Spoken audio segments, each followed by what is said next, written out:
Saturday afternoon right now, and I just brewed some tea. I'm getting ready to cut some envelope liners. This is probably my favorite part of making cards. Yesterday, I made a few stationery designs. As you can see here are two of them.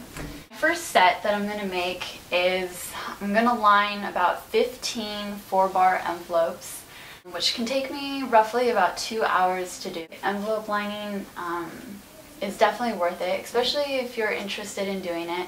It doesn't take too much skill to do. Envelope liners can give any card that really refined and classic look. It can make a card's design, really stand out. Let's get started. So here are the materials that I will be using for envelope lining. Most of my materials that you can see here are from Paper Source. So one of the first things that I'm going to need is a 4-bar size envelope lining template. These do come in kits from Paper Source that you can buy, and they come in various sizes, and they work for all their envelopes. So that's the first thing. The second thing is my 4-bar size envelopes. I'm using the Sage color from Paper Source. You can use any kind of paper, but I do prefer using fine paper. The texture is beautiful. They're quite a statement to your envelopes. The sheet of paper is 26 by 19.5 inches long. The next thing is you need some sort of X-Acto knife. I happen to be using the Slice. It's a really nice one. I prefer it over a regular X-Acto blade. It's made with a ceramic blade instead for easier cutting. You're also going to need a metal ruler. The metal ruler happens to be more sturdy than a plastic one. You're also going to need a cutting mat, as you can see down here. I'm using a medium to large mat. You can find them at any art store. I do believe Paper Source carries them as well. This is very important. You don't want to have cuts in your furniture or on your table. This will prevent that. It's a glue runner. It's not messy. It does not wet the paper, especially fine paper, which can create like sags, wrinkles, even tears in the paper if your paper does get soggy. So this is really nice. I highly recommend this, and this is from Paper Source. And the last thing you're going to need is a bone folder. It's not something you totally need, but I highly recommend it. It's used for emphasizing the creases and smoothing out possible wrinkles. So this is, as you can see, this is all that you're gonna need. And I also have my green tea, which is gonna come in handy, as this is gonna take me about 2 hours to do. So let's get started. So before I even go about designing my card, I've already picked my paper and my envelope color. That way I know that my card's design, my stationery color, and my envelope color will all be in concert together. For me, it also saves time, and it's just the way that I go about with my design process. In order to maximize the use of my paper, I follow that sort of tucking pattern that would kind of flip-flop back and forth. Just because I make so many linings, I just like to use the most paper as possible. Also, it's probably better for the environment. It's also good to note that you should follow the pattern on your paper. If it's going in a specific direction, it might be more visually pleasing to do them upright, such as in this pattern, rather than sideways. Since the edges are bordered with white on the sides, I do like to start on the template on the side and all the way to the bottom. This white on the bottom isn't going to be noticeable, and also just allows me to use the space better on this paper. So I take my template, my 4-bar template, and I go ahead and I start tracing away.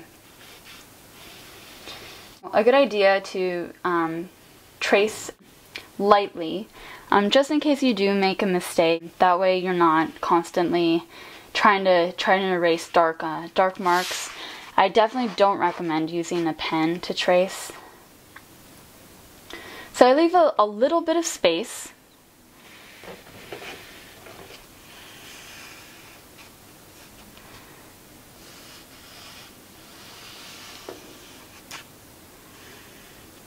I keep doing this all the way till I get to the end of this sheet on the side.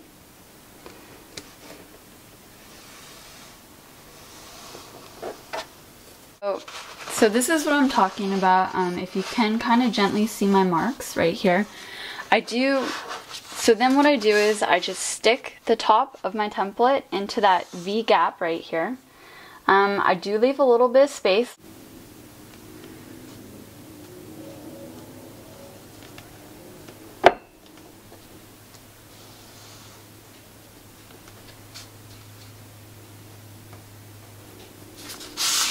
So there you go, you can kind of see where I have the 3. Basically you continue this as far as you want. I'm going to do it with the whole paper, and then I'll come back and show you the next step. I have 15 envelope liners traced out on here. The last 2 rows did go in the same direction, and I did have to crop off the bottom just a tiny bit just to fit these last 3 on here. Be careful, be slow, take your time.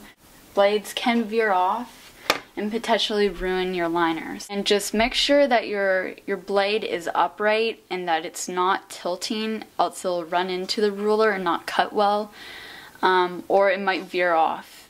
My line, and then I stop right before where it curves, and that's where I start.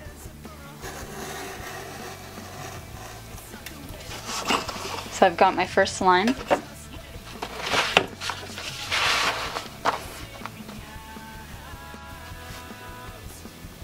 You make a cup of tea, cup of coffee, have something to drink on hand. Sometimes this can take a little bit.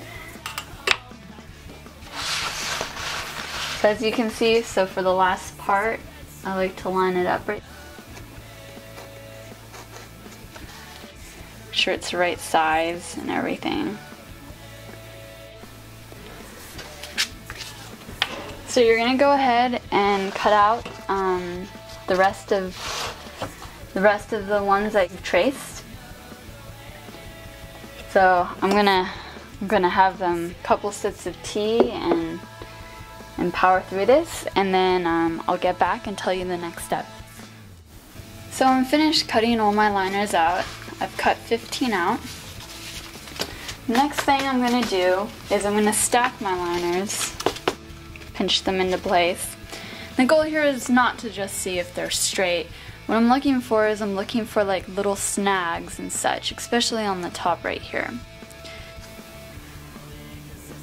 The great thing about, you know, making your own paper liners, or even buying from somebody that makes them, is that there's just so much variety. There's so many pretty papers to choose from. So when you're done cutting out all your liners, you know, I do recommend reusing scraps if you can, and if you're done, please recycle. So you're gonna flip the liner face down.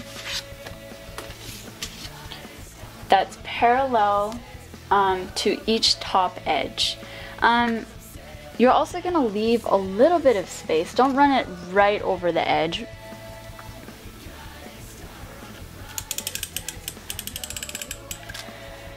So after doing the 2 sides, you're going to apply about 1 inch to 1/2 inch strip just across the middle right here.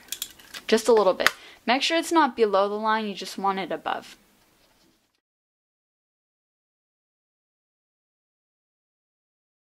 So after you've applied that, you're going to take your liner, you're going to flip it back, face up. Then you're gonna slide it into your envelope of choice, like I'm doing. Before you flatten the top of the liner, you know, I'm gonna make sure that it's in place in between, you know, the envelope's adhesive line, or where you're gonna lick. When I'm liking the placement, I'm going to press down softly. And then I'm also going to use my bone roller and just kind of go over that, smooth anything that didn't go down right. So after all that adhering, I'm going to fold my envelope flap down and crease. Next, I'm going to take my bone folder and just kind of give it that additional, emphasize that additional crease in there. And bam! It's finished. You now have an envelope liner. So anyways, I just finished making one liner. I have 14 more to go. The adhering part's a fairly quick process, and it's really fun, you know, watching them all come together. I definitely recommend, you know, giving hand lining envelopes a try. It doesn't take a lot of skill. It does take a little bit of time. I am going to be selling pre-cut envelope liners on my Etsy shop, so that you can go ahead and give it a shot without having to go through the fuss of cutting up all the papers. It's really fun and adds such a bold statement to your stationery. So I definitely recommend it. I do have an Etsy shop. It's called the Persian Laundry. My name's Emma, and I hope you found this useful. Thank you for watching.